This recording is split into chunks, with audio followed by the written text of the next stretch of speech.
João capítulo 18, versículo 10 e versículo 11. Está escrito assim na palavra de Deus: Então Simão Pedro, que tinha espada, desembanhou-a e feriu o servo do sumo sacerdote, cortando-lhe a orelha direita, e o nome do servo era Malco. Mas Jesus disse a Pedro: Mete a tua espada na bainha. Não beberei eu o cálice que o Pai me deu. Mas Jesus disse a Pedro: Mete a tua espada na bainha. Não beberei eu o cálice que o Pai me deu. Curva a sua cabeça, feche os seus olhos. Deus bendito, te louvamos por estarmos reunidos nesta manhã. Nosso coração está aberto. Jesus disse isso, saiu. João está nos dizendo: tendo Jesus orado, saiu para o jardim.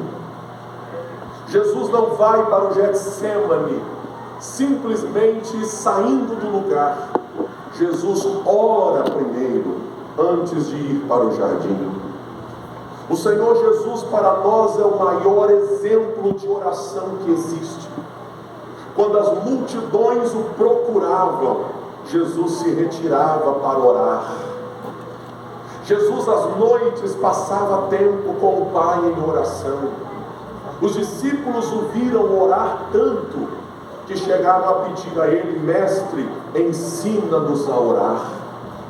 Até na cruz o nosso Senhor orou, e até hoje no céu Ele intercede por nós. Aleluia! O Senhor Jesus está prestes a enfrentar o seu maior desafio até agora. Ele vai enfrentar momentos tensos no Getsêmani, a traição de Judas, a prisão por parte dos soldados. Mas antes de ir para o jardim, ele ora. Sabemos que Jesus oraria no Getsêmani, mas João nos mostra que ele também orou assentado à mesa.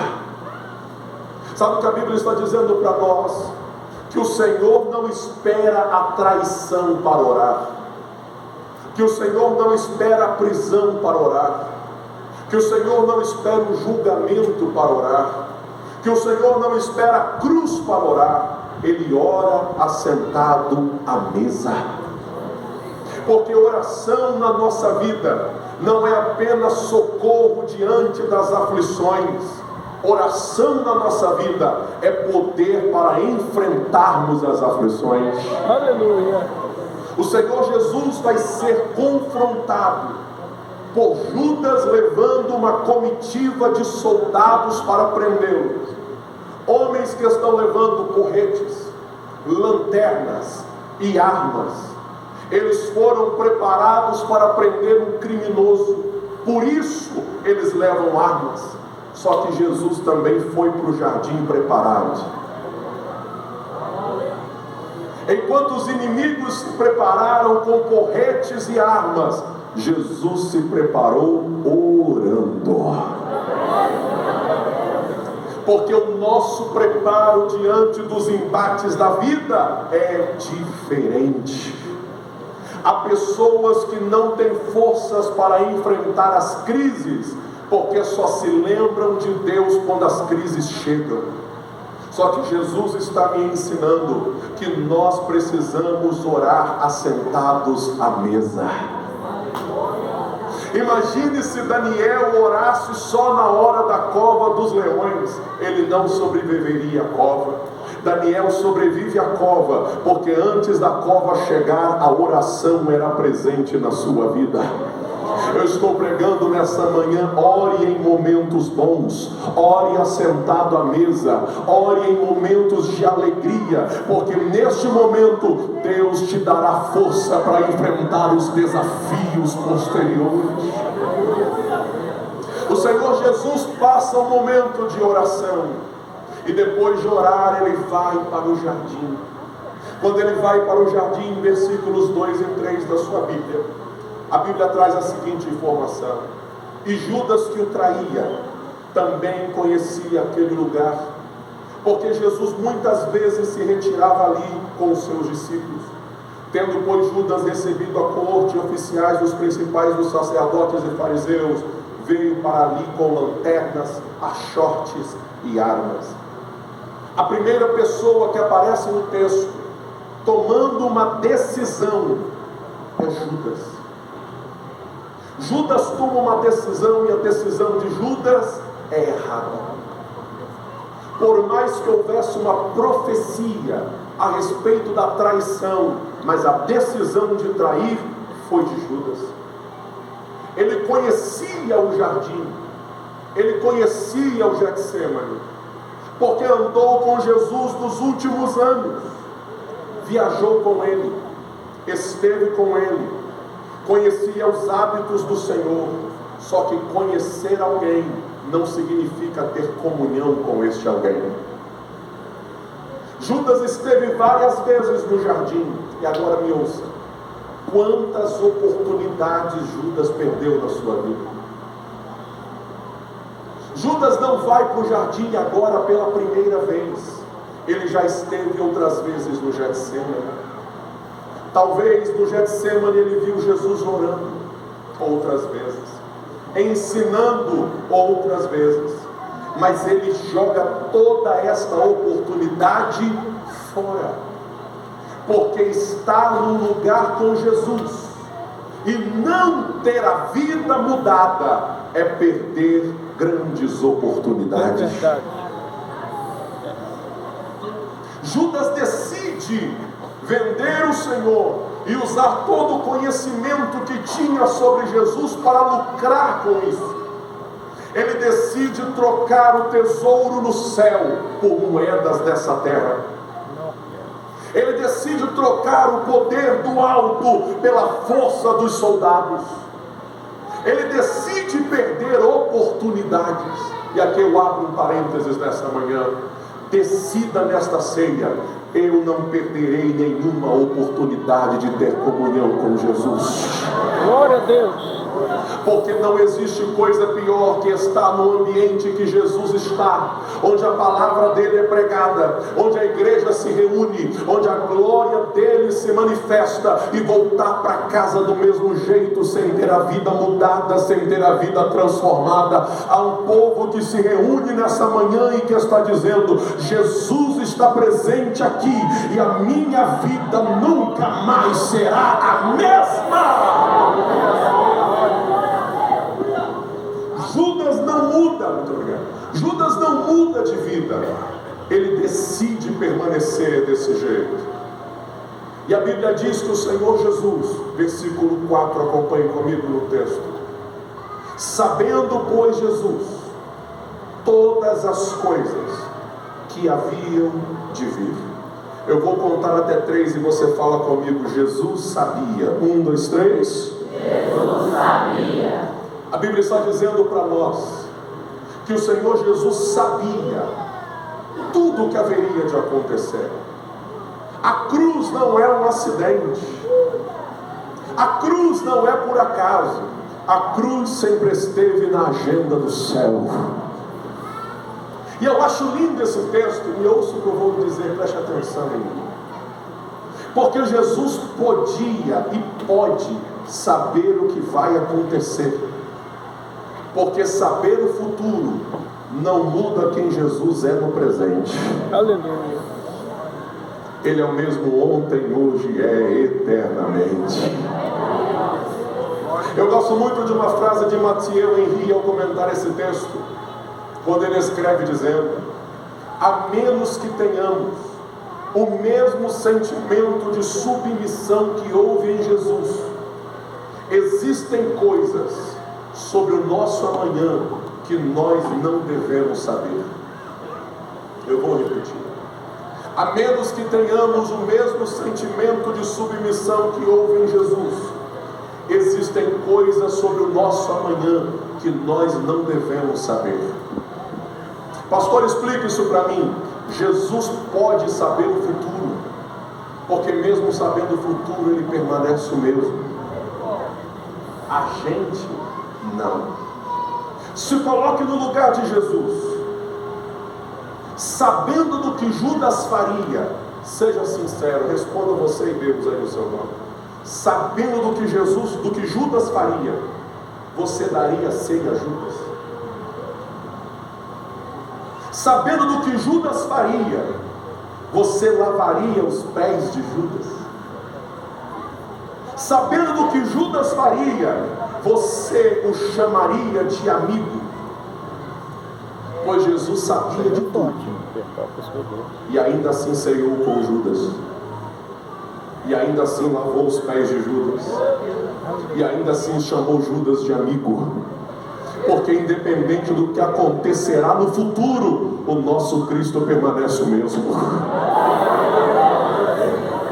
Sabe por que existem coisas sobre o nosso futuro que Deus não nos revela?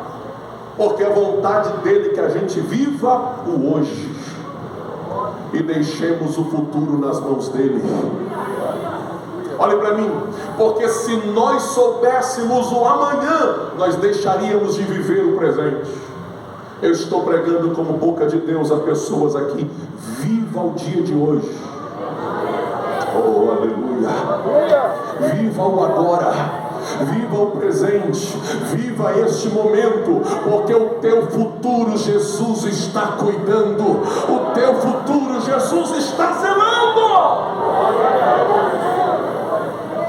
Viva o agora. Seja sincero. Às vezes nós ficamos tão ansiosos com o nosso futuro. Nós não sabemos como será o dia de hoje. Não sabemos o que acontecerá daqui uma hora.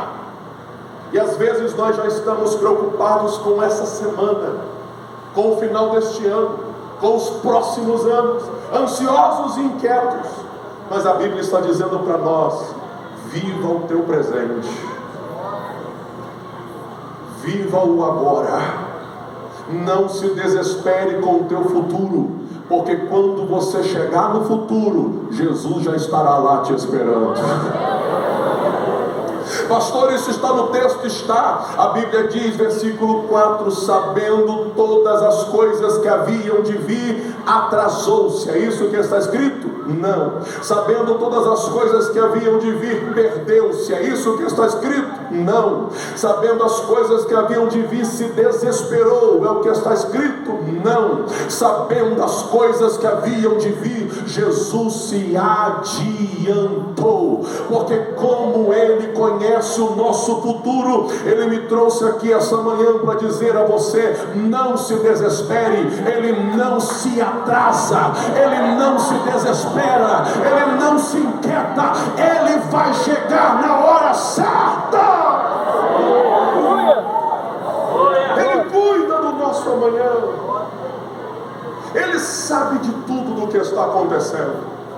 E quando Judas chega no jardim com os soldados, o texto diz para nós que Jesus adianta-se. Sabe o que é adiantar-se? O Senhor dá um passo à frente. Judas não precisa procurá-lo. É Jesus que vai ao encontro de Judas e dos soldados. Aleluia. Jesus não está correndo da cruz. Jesus vai em direção à cruz. Oh, aleluia. Jesus não está correndo da morte. Jesus vai em direção à morte para vencer a morte. Aleluia. Eu sinto a presença dele nesta manhã.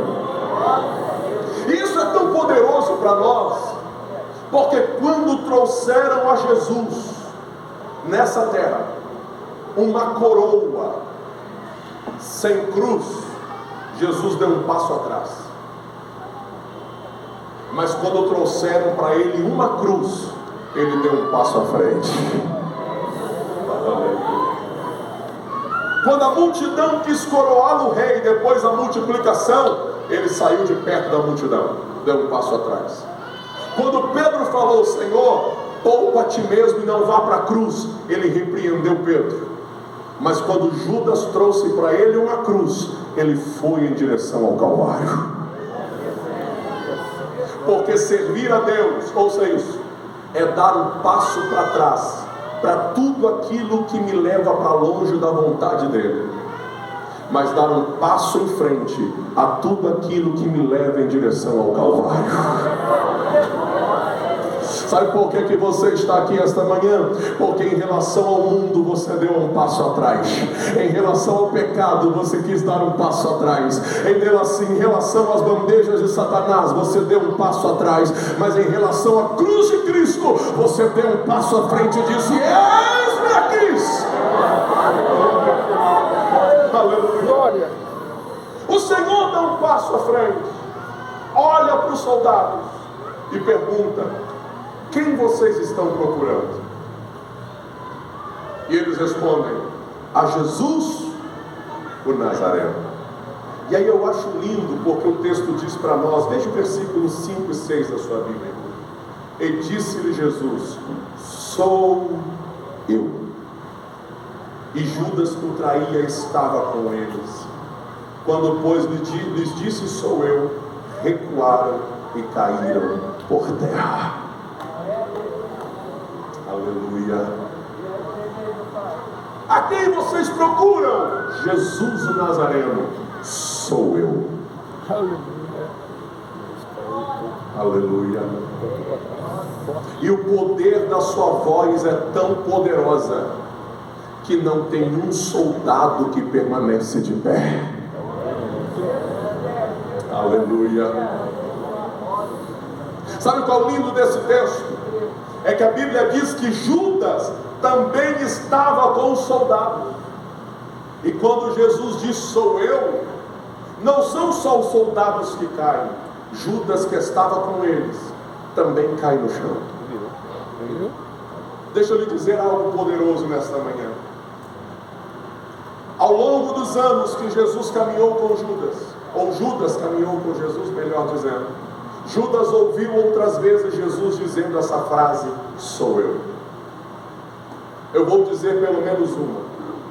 Quando os discípulos estavam em alto mar no meio da tempestade e acharam que ia morrer, Jesus veio caminhando em direção a eles, andando por cima das águas. E eu amo Jesus, porque nem nas tempestades Jesus corre, até nas tempestades Jesus caminha. Aleluia. Ele vem caminhando em direção aos discípulos, e na hora que eles estão desesperados, achando não apenas que vão morrer com a tempestade, mas que também é um fantasma, Jesus grita no meio das ondas: sou eu. Sou eu. E quando ele grita: sou eu, esta frase traz paz ao coração dos discípulos, a ponto de Pedro ter coragem de descer do barco e ir em direção a ele. Judas ouviu esta frase: sou eu, quando era discípulo, no meio de uma tempestade, e isso trouxe paz ao seu coração. Mas agora, quando ele escuta Jesus falando: sou eu, ele cai no chão junto com os soldados. Olhe para mim que eu sou pouco de Deus para você. A mesma frase, dita pela mesma pessoa, gera dois efeitos diferentes. Quando Jesus diz: sou eu, os soldados caem, mas Pedro permanece de pé. Quando Jesus diz: sou eu, Judas cai, mas João continua de pé.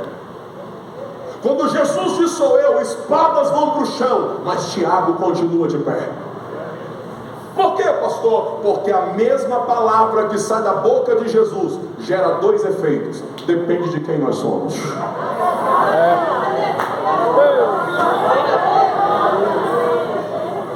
A mesma palavra gera dois efeitos. Depende de quem nós somos. Quando ele fala: se nós somos soldados, inimigos da cruz, inimigos de Cristo, isso gerará em nós queda. Mas se nós somos discípulos,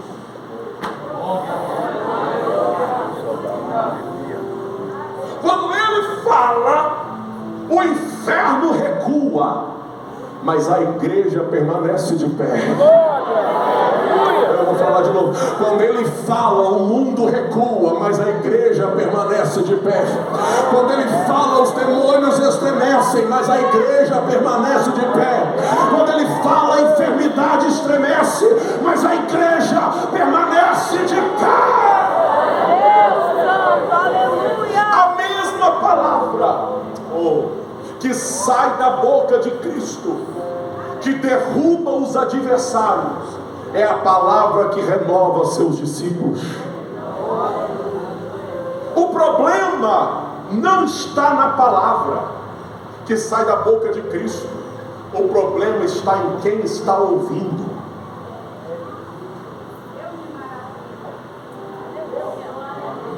O problema não está no que Cristo fala. O problema está em quem ouve. Quando Judas estava do lado de Jesus, quando Jesus dizia sou eu, ele permanecia de pé. Mas quando ele vai para o lado dos soldados, ele cai no chão. Não é a palavra que tem que mudar, é Judas que tem que vir para o lado certo.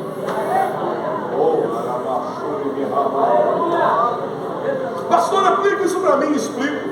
A quem se incomode com a pregação da igreja, a quem se incomode com a pregação do evangelho, quando nós pregamos sobre céu e inferno, quando nós pregamos sobre a volta de Cristo, quando nós falamos sobre santidade, a quem se incomode. Mas eu vim pregar nesta manhã, o problema não está na mensagem, são as pessoas que estão do lado errado. Não é a mensagem que tem que mudar, é o mundo que tem que se converter. Não é a igreja que vai mudar a pregação, é o mundo que tem que vir para o lado de Cristo. Está incomodado? Vem ser discípulo que tudo muda. Vem ser discípulo que as coisas são transformadas. Porque quanto mais ele fala e o mundo fica incomodado, mais poderosa a igreja se torna, mais cheia a igreja fica, mais poder. Quantos amam ouvir a voz de Cristo? Quantos amam ouvir a voz de Cristo? Quantos amam ouvir a voz? Basta uma palavra. A Bíblia diz que eles não apenas caem, a Bíblia diz que eles recuam e caem. Isso é poderoso. Por quê, pastor? Porque cair é isso aqui, eu estou em pé e caio. Recuar é isso aqui, recua e cai. Por que eles recuam e caem? Porque enquanto eles estão dando passos para trás, a Bíblia diz, Jesus deu um passo à frente. Deixa eu lhe dizer algo. Esse problema só tem aparência, não aguenta um passo de Jesus na direção dele.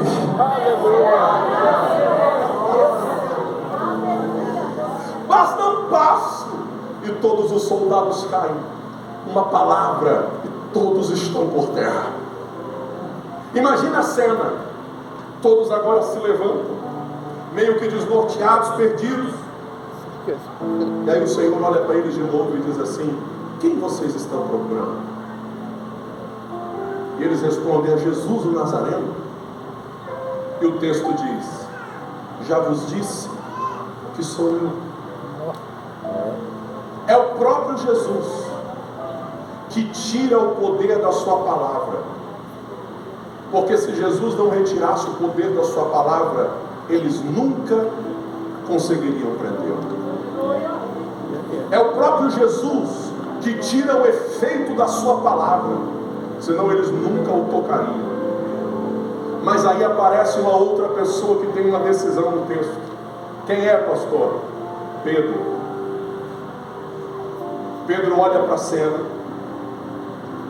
e a Bíblia diz que Pedro toma uma decisão. Qual decisão, pastor? Eu vou revidar. Deixa eu lhe falar algo.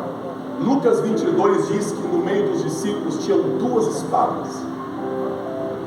Eu não sei com quem estava a outra. Eu só sei que uma estava com Pedro.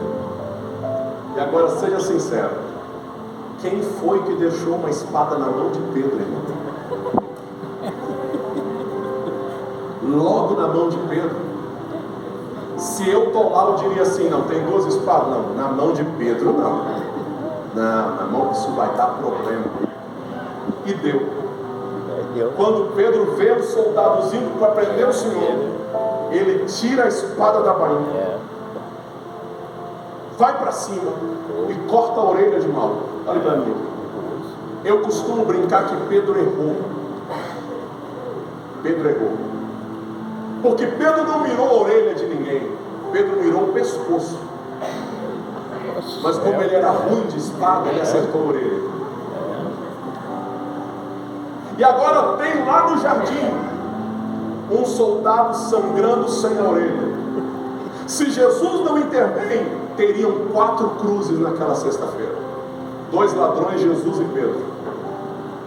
E aí Jesus pega a orelha do moço, bota no lugar e cura as feridas. Eu vou dizer para você uma frase que talvez não te faça dar glória a Deus, mas te assuste um pouco. Triste coisa é quando Jesus tem que curar alguém que foi ferido por seus discípulos.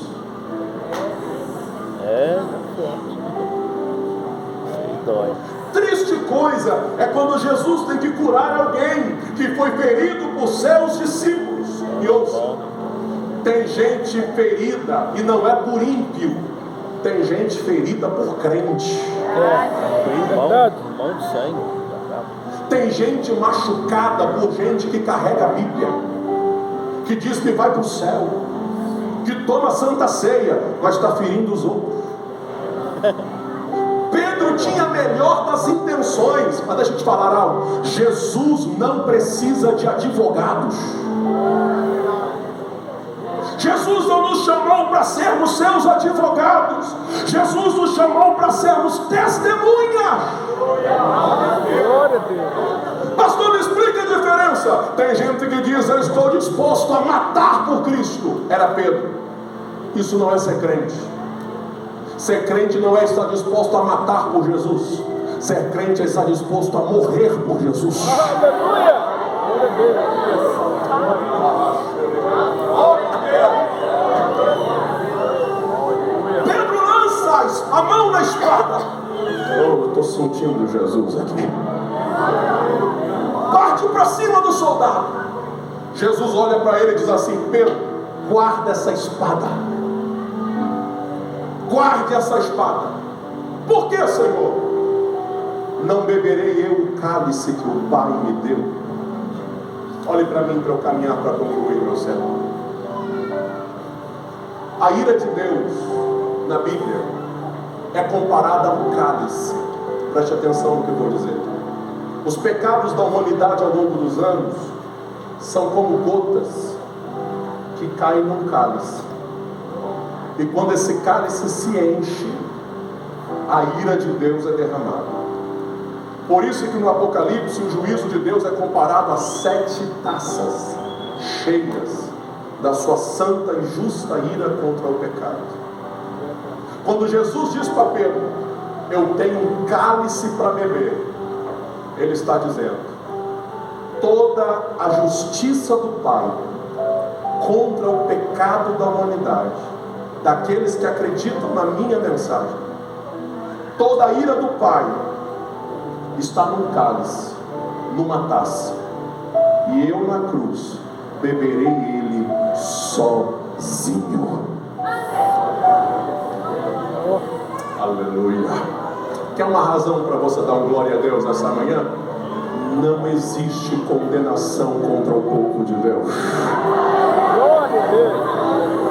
Não existe ira do céu contra nós, porque quando Cristo esteve na cruz, Ele bebeu a taça que era nossa, Ele bebeu o cálice que era nosso, Ele bebeu a ira que era contra nós e nos justificou diante do Pai.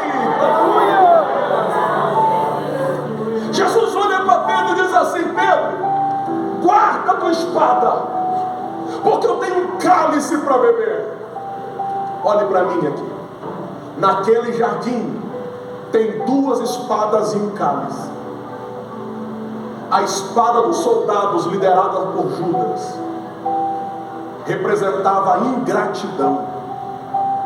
A espada nas mãos de Pedro representava a ira e revolta. Mas o cálice nas mãos de Jesus representava o perdão dos nossos pecados. E que é uma razão para você se alegrar nessa manhã? Uma taça na mão de Jesus é mais poderosa que uma espada nas mãos dos homens. Porque usar a espada Judas podia, usar a espada Pedro podia, usar a espada os soldados podiam, mas beber o cálice só Jesus podia, só Jesus podia. E ele olha para Pedro e diz assim: guarda a sua espada. Por quê, pastor? Para me ensinar uma lição. Não dá para seguir Jesus e querer resolver os problemas do meu jeito. Não dá para seguir Jesus e querer resolver os problemas da minha maneira. Como Judas queria resolver sua frustração, como Pedro queria resolver a sua revolta. Não dá para seguir a Jesus e andar com uma espada na mão. Eu estou pregando aqui hoje: guarde a espada. Guarde a sua espada. Dá para você dizer para alguém do seu lado: guarde a sua espada. Guarda a sua espada contra aquele homem. Guarde a sua espada. Pastor, o que é isso? Abaixe as armas. Você tem visto como a sociedade está armada, irmão? Como que as pessoas não têm paciência com nada? Como que a rede social virou um ringue de briga? Como que hoje em dia de política tem gente brigando, matando, se degladiando até com a família por coisas tão triviais? Eu estou pregando nessa manhã: guarde a espada. Aleluia. Crente não anda armado, crente não anda com a sua vida armada. Nós andamos desarmados, porque Cristo tomou o cálice por nós, porque Cristo tomou o cálice por nós. Poder de verdade não está na ira, poder de verdade está na cruz, está no Calvário.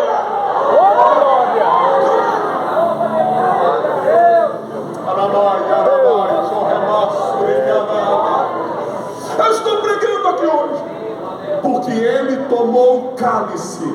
Nós não vamos ferir pessoas. Porque Ele tomou o cálice, nós vamos guardar a espada. Sabe o que eu estou pregando? Receba esta palavra: porque Ele tomou o cálice, você vai perdoar quem te ofendeu. Glória a Deus.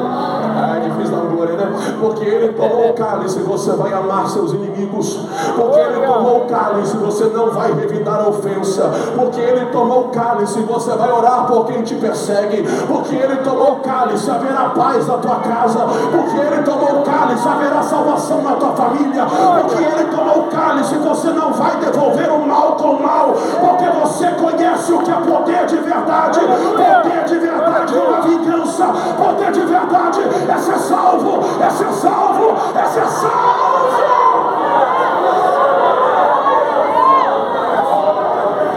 Era nós. Mas pastor, eu fui ferido.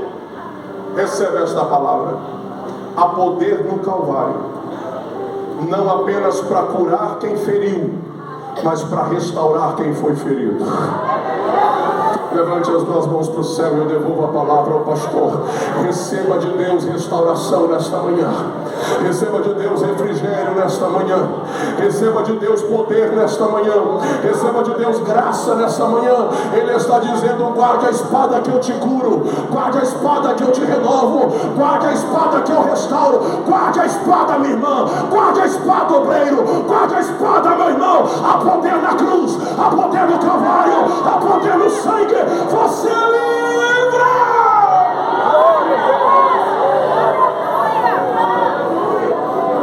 Glória a Jesus. Nós, Josiane, estará louvando ao Senhor. Nós vamos lavar as nossas mãos.